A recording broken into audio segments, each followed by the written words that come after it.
bienvenue dans BTV ñu ngi amaat mbégte bu baax a baax tey ñu amaat beneen plateau spécial boo xam ne ñu ngi ko jagleel li nga xam ne moom mooy décentralisation. dañuy jaare Sénégal ñëpp ñi nga xam ne vraiment ba muy surtout umma islamique bi nga xam ne moom moo perte tey ñaari guy wala ñaari monument ni ñu ko mun waxee donc di jaare xalif général bu Laayeen muy Serigne Ablaye Thiaw donc ñu ngi koy jaare bu baax a baax umma islamique bi Sénégal ñëpp plus particulièrement nag suma xarit bi nga xam ne si njabootam nga bokk nekk doomam muy Cheikh Gallo Thiaw Laye nekk doomu Yëmbal nekk suma xarit maa ngi koy jaare bu baax a baax di jaare ñëpp di jaare aussi tamit Baye Mor Diop moom aussi di ko jaare xalif bu baax a baax di jaare aussi tamit sëñ Abdourahmane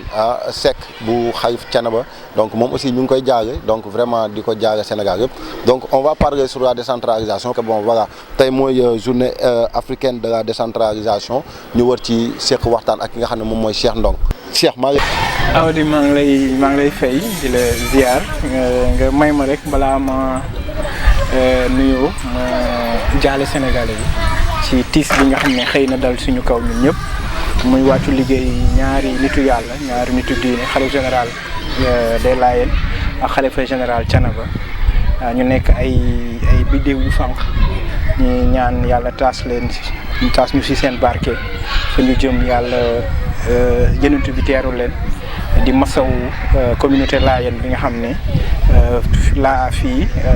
Layène yi am nañ fi jëm bu baax a baax ñu ngi jaale umma islamique bi yëpp di jaale seen jamono. Awadi donc maa ngi nuyu di rafetlu invitation bi ñu invité ci sa plateau di rafetlu cadre bi parce que li dam day jëmalaat beneen ci décentralisation. yaa ngi may présenté comme expert en décentralisation damay bañ expert yi dóor ma mais plutôt comme spécialiste de la communication bu spécialisé wu sur les questions de décentralisation et de développement territorial bokk ci kuréel bu ñu naan le cercle des communicants en décentralisation muy kuréel bu ëmb ay journalistes ay taskatu xibaar ay économistes ak ñeneen ñoo xam ne seen bébét dafa bokk ci dooleel décentralisation et développement territorial ñu créé ko depuis 2014 ñu yëngatu ci promouvoir décentralisation et développement territorial. tey mu coïncider ak li ñuy wax la journée africaine de la décentralisation chaque 10 août Union africaine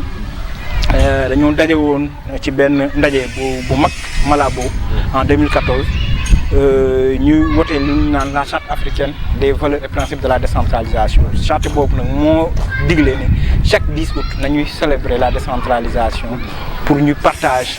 def partage d'expérience entre li nga xam ne moom la collectivité territoriale yi nekk Afrique di def pour ñu mën ci def njàngat bu baax donc ñu ngi kontaan bu baax. alors ñu gis Cheikh yaa ngi koy wax sànq journée bi ñu gis ngeen def benn communiqué. alors comme yéen vous êtes des communicants en décentralisation. seen communiqué bi maa ngi koy jàll mais d' abord avant ñu ñëw déjà ci communiqué bi dama bëggoon nga ñëw d' abord nga waxal ñu. par exemple si li nga xam ne moom mooy 2CD. waaw 2CD waaw. la signification du 2CD. waaw 2CD mooy cercle des communicants en décentralisation maanaam kuréel la boo xam ne peut-être début bi suñu vice-président day faral di wax loolu bëgguñu woon mu nekk un réseau de journalistes spécialisés en décentralisation parce que dañoo seetlu ne suñ defee réseau rek suñu célébrer benn journée wala réseau des journalistes lutte contre le sida karang suñu célébrer loolu rek après loolu dañuy tasaaroo ñu ne nag ñun bëgguñu def loolu nañ def un réseau un cercle boo xam ne dina ëmb non seulement ay journalistes parce que ñi ci ëpp peut-être ay journalistes la mais dinañ ubbi porte bi yeneen xeetu xam-xam yoo xam ne dinañ ñëw dooleel gën a jëmmal association bi léegi ñu def këyit yi ci règle yi dem wuti récépissé wuti suñu lépp pour accompagner politique décentralisation ci contexte biñ ko créé bi ñuy lancé réforme acte de la décentralisation ñu gisoon ne dafa bëriwul trop ay manipulation journalistes yi sañuy ñëw tey kenn tey ñu nekk ci nguur gi day ñëw ne réforme bi lii la baax na lii lay indi journalistes yi du ñu am suffisamment atu suffisamment des moyens techniques wala pour mën a débattre ak ñi ñi jàkkaarloo ci décentralisation ñu ne nag ñu xalaat ne war nañ bu teg kuréel boo waa cadre boo xam ne dinañ mën a renforcer capacité journalistes yi ci wàllum décentralisation mais aussi accompagner réforme bi parce que réforme bi gaa am na lu ci baax mais peut-être li nga xam ne peut-être mën na ci bon wala mën na ci indi ay gàllankoor ñu attirer ci attention mën a teg un cadre boo xam ne cadre de réflexion de dialogue bu implique acteurs yëpp. d'accord si cadre boobu sax laa bëgg ñu dugg parce que su ma gisee seen communiqué bi yéen a ngi ko accentuer ci période pandémie bi nga xam ne. voilà bonne drogue ci collectivité territoriale yi war a am. et est-ce que bee passé impliqué wu nañ leen ci et tout. pourquoi ngeen focaliser ren ci aspect boobu. En fait chaque année Union africaine day joxe benn thème. ren tey thème ren bi mu ngi ko accentuer ci art contribution art ak patrimoine culturel ci développement wu ville yi en Afrique mais nag ñun dañuy contextualiser kii bi donc puisque chaque année peut-être pandémie bi moo tax mais chaque année dañ doon bëgg di ko célébrer maanaam lu def benn panel wala benn conférence wala benn atelier boo xam ne dañuy teg benn problématique bu décentralisation ñu waxtaan ci ñu gis ne ren dafa tombé waat daaw ci début pandémie bi la woon ñu gis ne ren ñëwaat na ci pandémie ñëwaat ci contexte boo xam ne ñu ngi wax troisième vague tey ñu posé wu la question de savoir ndax suñu collectivités territoriales yi am nañ suffisamment de résilience maanaam c'est am nañ capacité de faire face à cette pandémie là ñu gis ne itam xaw na sooxe ci wàllu boobu ci moo tax ñu jëmalee suñu réflexion ci côté boobu pour attirer waat attention wu état bi ci ni muy séddalee ni muy xeexee mbas mi parce que gis nañ ni troisième vague mi ngi demoon na ba cas yi ñu ne cas yi mu ngi waaj a jeex wàññeeku waat na lan moo taxaat cas yi dellu si waat donc loolu nag ñu interpellé ci waat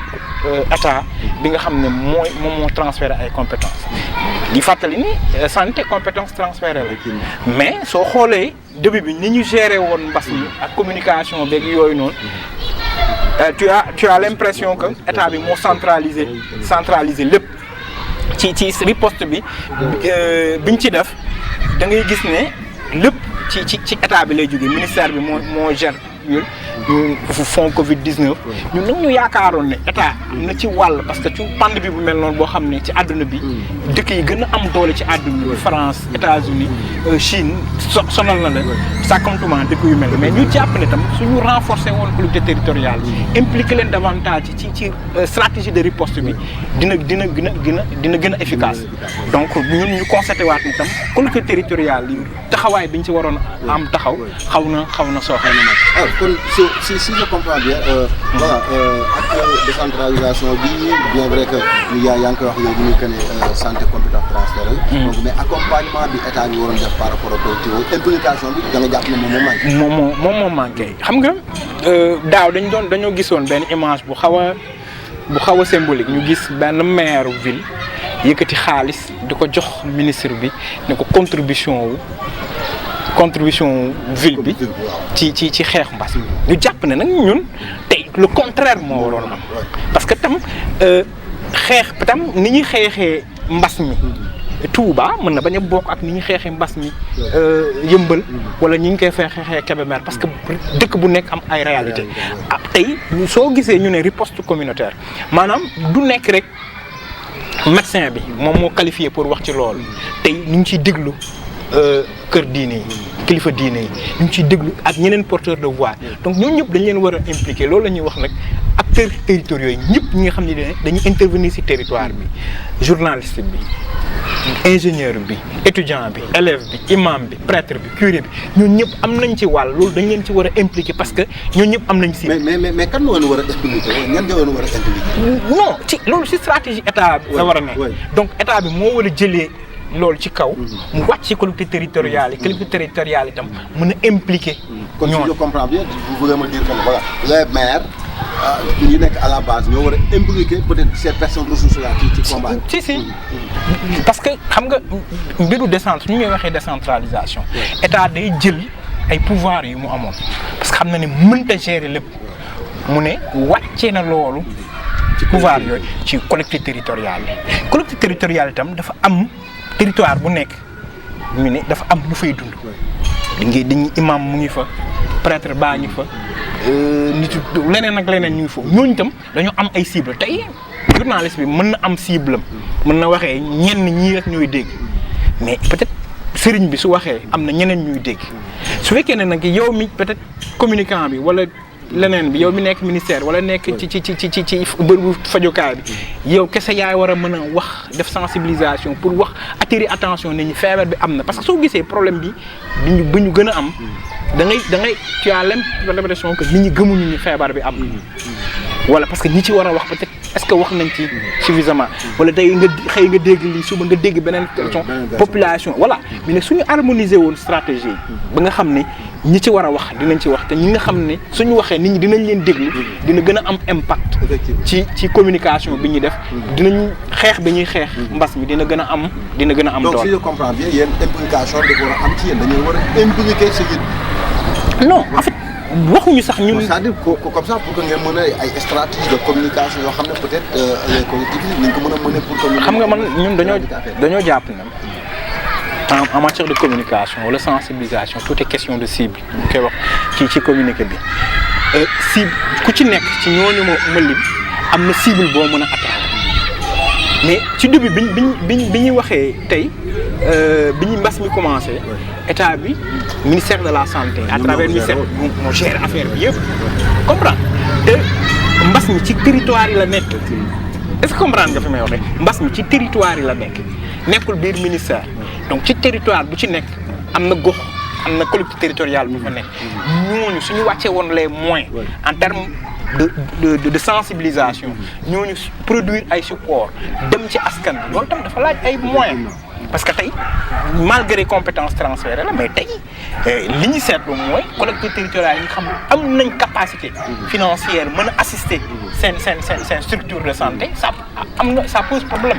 léegi nag pour mën a sensibiliser nit ñi tam dafa laaj ay moyens parce que la communication. effectivement a un coût parce que maa ngi gis si biir fii sax yéen wax ñu impliqué si relais bàjjenu gox et cetera pour que ñoom aussi tam ñu mën a bokk fan yii mu ci troisième vague cas communautaire yi ñu ëpp sax cas contact. ça veut dire que tendance bi renversé wu na donc ça veut dire que feebar bi mu ngi tasaaroo ci askan bi ñu jàpp ne nag transmission communautaire riposte communautaire moo ko mën a contrecarrer riposte communautaire nag mënta am fekk ñëpp ñi nga xam ne war nañ leen a impliqué wuñu leen donc suñu dajalee tey dafa am benn maire Sokone au passage ñu ngi koy nuyu monsieur Guèye bu doon wax ne une commune 1 milliard fonds Covid bi force Covid bi ñu ne 1000 milliards lañ ci def ñu on a près de 600 collectivités territoriales soo jëloon commune bu nekk nga jox ko 1 milliard même si voilà. effectivement donc xeex bi ñu waroon a voilà xeex bi ñu waroon a xeex dina gën a am impact ci commune bi mais nag suñ jëlee fonds yooyu yëpp voilà tey on pose problème bi am tey ñu ne ay dañuy dem ba am problème oxygène est-ce que tam ni ñu defee ciblage bi baax na est-ce que fi ñu dugal xaas bi foofu lañ ko waroon a dugal jënd nañ ceeb jënd nañ même si nit ñi soxla nañ ko doone nit ñi soxla wuñu woon lool mais tey problème mu plateau technique posé wu na problème oxygène posé wu na problème mu place sax ay nit dee nañ ndax parce que amuñu structure sanitaire bu leen accueillir ça veut dire que tam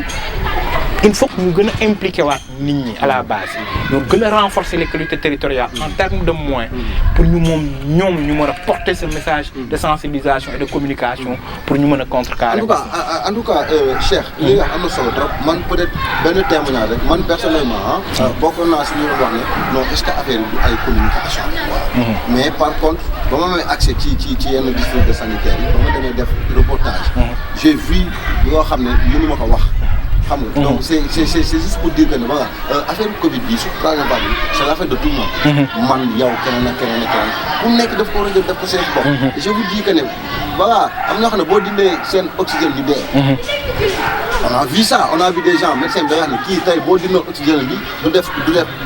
30 minutes. donc kon yooyu c'est des choses yoo xam ne ça existe bel et bien. les gens dem def li nga xam ne moom la kër docteur di éviter mooy dem def sa vaccin ba pare di sol sa masque di def ay deux mesures de barrière yoo xam ne léegi bu ñu weesu woon c'est-à-dire dama jàpp ne est-ce que peut-être certaines maires xam nga ci sur les 560 comme 500 600 maires yi nag Sénégal est-ce que comprendre nañ exactement c'est quoi la décentralisation est-ce que yéen amoon rôle bu ngeen war a jouer par rapport ak communiquer pour maires yi wala ñi nga xam ne ñoom ñoo jiite conseil départementaux yi ñu mën a xam exactement lan mooy la décentralisation. bon liggéey bu ñu tàmbali léegi bu ñu doon def la parce que duñu ne ñëpp parce que kuñ jàpp nañ ne kuñ dem ba fal maire war nga xam tuuti ci ñi décentralisation waaw mais soo xoolee itam ci ñi muy doxee da ngay gis ne tey ñu ngi dem ci ay élections ñu ngi changer mode de scrutin ñi ñuy falee maire mais pour man réflexion bi gën a ëpp solo mooy statut de l'élu local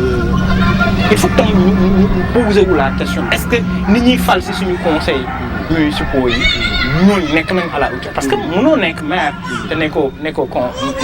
conseil donc au-delà de nit ñuy fal maire il faut ñu fal ay nit ñoo xam ne xam nañ enjeu wu def tey dañoo dépassé fi ñuy fal un maire gestionnaire boo xam ne signé voilà un maire boo xam ne tey day comporté wu comme un chef d'entreprise comme ku nekk ci entreprise privée war a dem wuti ay moyens pour fay ay salaire pour fexe ñu commune am développé donc loolu da ngay gis ne am na ay collectivités territoriales yoo xam ne tam seen handicap nekkul ci maire bi. man dooguma la damay dugal benn que man je vais pas citer le nom mais am na maire bu ma wax ne ñoom par exemple président mooy di fayal salaire moom mënul am lu muy fayee. kon ça veut dire comme c'est pour le moom mënul am moom. lu muy fayee ci cadre ci territoire donc président de la république moom moo koy fayal salaire moom nga xam ne ñoo loolu am na loolu mooy wane rek ñu ngi koy wax tam ci communiqué vision acte 3 bi voilà dañ la waxoon ne dama bëgg a transformer le Sénégal en territoire viable compétitif et porteur de développement lan mooy viabilité tey ngi gis ay commune bu la wax ne mënut a fay sax salaire mais est-ce que am na pertinence ñu bàyyi ko foofu noonu te récemment ñu ngi président defaat beneen découpage pour man découpage bi ñu waroon def la échec bi gën a mag ci acte 3 je rappelle que nag réforme boo xam ne ñun en tant que communicateur défendre nañ ko accompagner nañ ko mais incohérence territoriale nga xam ne moom lañ waroon a corriger ci réforme boobu dañoo dem ba ci biir courage politique manqué ñu génn ci loolu nekk ci leneen parce que commune boo xam ne tey amul benn marché amul benn fiscalité mënta fay sax salaire viable elle est appelée à disparaître est-ce que comprendre tey da ngay jël rek configuration tey ci arrondissement wu Yeumbeul wala peut-être l'ancien arrondissement des Niayes nga gis ay commune bu mel ni commune Yeumbeul Sud par exemple nga gis ne dañ koo ceinturé Yeumbeul Nord Malika Kër Massar mu nekk commune boo xam ne en termes de viabilité day poser problème day voilà est-ce que comprendre tey émiettement boobu noonu pour man ñu créer ay territoires yu viables yoo xam ne tey dinañ am suffisamment de ressources suffisamment de potentiel pour mën a développer wu loolu moo nekk seen handicap parce que amuñu fu ñu jëlee ay ressources yoo xam ne pour développer. Ça veut dire que su maire bi nekkul guerrier su maire bi amul relation extérieure du ci génn. du ci génn te tey dafa am beneen pàcc bu am solo ci décentralisation muy coopération décentralisée nit ñi peut-être mënuñu ko utiliser. ay yeneen mécanisme de financement tey maire mënatul xaar rek les transferts venant de l'État. te loolu Sénégal malgré mu ngi ciy def ay jéego mais dëkk bu mel ni Mali mu ngi ciy raw Sénégal tey soo xoolee état bi li muy transféré collectivité kii tey soo xoolee ci kiiwu Union africaine ñu ngi wax ne Sénégal ay 5% la nekk Mali dem na ba 20% donc des na état mi ngi def ay effort mu ngi génne ay xaalis mais nag collectivité territoriale boo xam ne day xaar rek état super kon loolu est-ce que viabilité boobu am na. en tout cas merci beaucoup vraiment. kontaan nañ trop suñu sañoon émission bi fi am day gën a gudd. mais bon on me fait signe que temps bi mu ngi jeex na. en tout cas on vous rappelle que voilà ñu ngi amoon ci plateau bi Cheikh Ndong communicant. décentralisation. donc voilà nekk ci wàllu aussi ñu koy rafetlu bu baax a baax tey ci teewaay bi nga xam ne def na ko ci expliqué ñu man ak yéen ñi nga xam ne yéen ñoo ko gis donc peut-être ma bàyyi ko su amee peut-être yoo xam ne bëggoon na ko si yokk merci Awdi li ñu ci yokk rek mooy masaw ñi nga xam ne feebaru Covid bi jàpp na leen di jaale ñëpp ñi nga xam ne dañoo am mbokk bu ci wàññeeku di wax nit ñi ne feebar bi am na nañ ci bàyyi xel nañ continuer di respecter mesures barrières yi ñi am conviction ne vaccin bi jëriñ na leen parce que tam tout est question de conviction nañ dem ñekku ji suñ ñekkoo ba pare tam nañ continuer di respecter mesures barrières yi di wax di ñaan état mu gën a xoolaat politique ñu gën a renforcer collectivité territoriale itam impliqué wu ci xeex di dem ci acteurs territoriaux ci acteurs yëpp boole ñëpp pour ñëpp ñu bokk ci xeex bi parce que warul nekk rek xeexu médecin bi wala xeexu professionnel de santé bi wala xeexu leneen dafa war a nekk xeexu ñëpp gis ci seen bopp xam nga sànq yaa ngi wax ne yow personnellement visité nga yenn structure sanitaire gis nit ñi ñu branché leen ay masque oxygène xam nga su fekkee ne yow télé boo xam ne dafa nekk ci localité bi nit ñi xam la yow soo koy wax mooy peut-être impact que suñ ko seetaanee France 24 wala feneen donc loolu mooy développement communautaire donc dañu war a boole ñëpp lu bañ a xeeb kenn ñëpp am nañ ci seen rôle à jouer encore une fois di la gërëm di la sant ci invitation bi di wax ne journée africaine de la décentralisation chaque année lañ koy célébrer et discute di souhaiter maire yëpp jàmm yàlla may leen kàttan ba lépp li ñu lébal ci seen gox yeeg goxaat mën ko réaliser nga may ma tam ñaanal maire fi nga xam ne fi laa dëkk muy Yëmbal sama frère Daouda Ndiaye bi nga xam ne sama collaborateur la ñu yàlla dimbali ko ba mu yeggali mandaam ci jàmm. d'accord merci beaucoup donc voilà ñu wax ne rek aussi ñu ngi ànd aussi tamit ak ONG Tataan ñoom dañuy yëngatu si tout ce qui touche les collectivités locales les collectivités territoriales ak la décentralisation de Tataan donc mon ami Omar Wade ñu ngi jaajëf bu baax a baax si collaboration bi nga xam ne ñu ngi koy commencé di am ak DG ak ONG Tataan pour ñu mën ñu def ay émission yoo xam ne day wax ci décentralisation ñu ngi ko siy remercier bu baax a baax donc c'était ça prochainement peut-être dinañ waxtaan ak ci décentralisation peut-être tey journée bi woon ñu manqué ko ak li nga xam ne moom mooy Covid bi mais on aura d'autres émissions yoo xam ne dañu gën a dugg ci biir collectivité dañu gën a dugg ci biir gestion mairie yi ak si seen territoire ñu ci war a taxawee donc peut-être dinañ ci mën a amaat émission ñu gën ñu si leeral man ak yéen ñun ñëpp ñu gën ko mën a xam donc c'était ça maa ngi woon nag Amadou Ba ma nekk si ñaari caméra yëpp dina nekkaat aussi ci montage bi donc vraiment kontaan nañ et merci beaucoup prochainement ñu demaat feneen ñu nekkaat ci yéen ñu waxtaanee décentralisation